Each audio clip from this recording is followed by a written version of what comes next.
ఈ రాజీవ్ రహదారి ఏరియాలో గత సంవత్సరము 56 మంది చనిపోయినారు.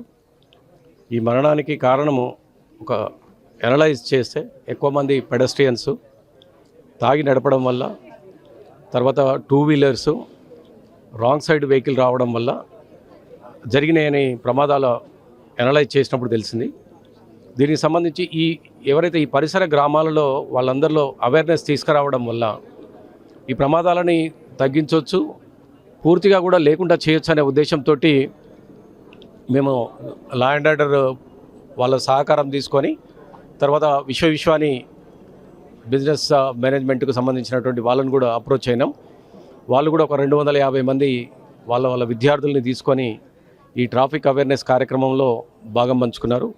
తర్వాత ఈ చుట్టుపక్కల ఈ రోజు మాత్రం 17వ తారీఖు నాడు 10 విలేజ్లు కాన్సన్ట్రేట్ చేసినాం. ఒక 5 టీంలు, ఒక్కొక్క టీము 2 విలేజ్లు కాన్సన్ట్రేట్ చేసాం. దీనికంటే ముందు మేము షామీర్పేటలో చేసినాం. ఇది సెకండ్. ఇది అక్కడ ఉండేటువంటి పెద్దలని వాళ్ళందరినీ పిలిచి ఈ ఆడియో వీడియో ఏవైతే ఉన్నాయో ఈ ప్రమాదాలు జరిగినటువంటి నిజమైనటువంటి సంఘటనలు వాళ్ళ దృష్టికి తీసుకొచ్చి ఇటువంటి ప్రమాదాలను వల్ల కొంత నేర్చుకొని వాళ్ళు కూడా జీవితంలో సెల్ఫ్ కరెక్ట్ చేసుకోవడం, తర్వాత ఈ విషయాలని వాళ్ళ కుటుంబ సభ్యులతోటి, ఇరుగు పొరుగు వారితోటి వీళ్ళు ఎంతమందిని అయితే ఇంపాక్ట్ చేయగలుగుతారో వాళ్ళ దగ్గర కూడా తీసుకుపోమని చెప్పేసి వీళ్ళందరూ కూడా రిక్వెస్ట్ చేస్తున్నాం. వీళ్ళందరికీ మా విన్నపం ఏంటంటే స్వయం నియంత్రణ. మనం కుటుంబంలో ఏ పాత్ర ఉన్నా కూడా, మనం కొడుకు ఉంటే ఒక తల్లిదండ్రులు ఈ కొడుకుని లాస్ అవుతే ఆ యొక్క కుటుంబం పరిస్థితి ఏంటిది? తల్లిదండ్రులు మరి ఆ కొడుకుని ఎట్టి పరిస్థితుల్లో కూడా వాపస్ పొందేటువంటి అవకాశం ఉండదు.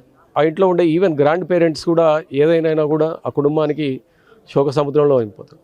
ఆ కుటుంబమే కాకుండా సొసైటీ కూడా కొద్ది రోజులు భయభ్రాంతులు అవుతాయి. భయాందోళనలను మనం తగ్గించడానికి, పూర్తిగా వాటిని తీసివేయడానికి, రోడ్ సేఫ్టీ పెంచడానికి, తర్వాత హైదరాబాద్ని సేఫ్ చేయడానికి, ఈ తెలంగాణ సేఫ్ చేయడానికి ఇదొకటి ఉత్తమమైనటువంటి మార్గంగా మనము భావించి ట్రాఫిక్ అవేర్నెస్ అనేటువంటిది చేస్తూ ఉన్నాం.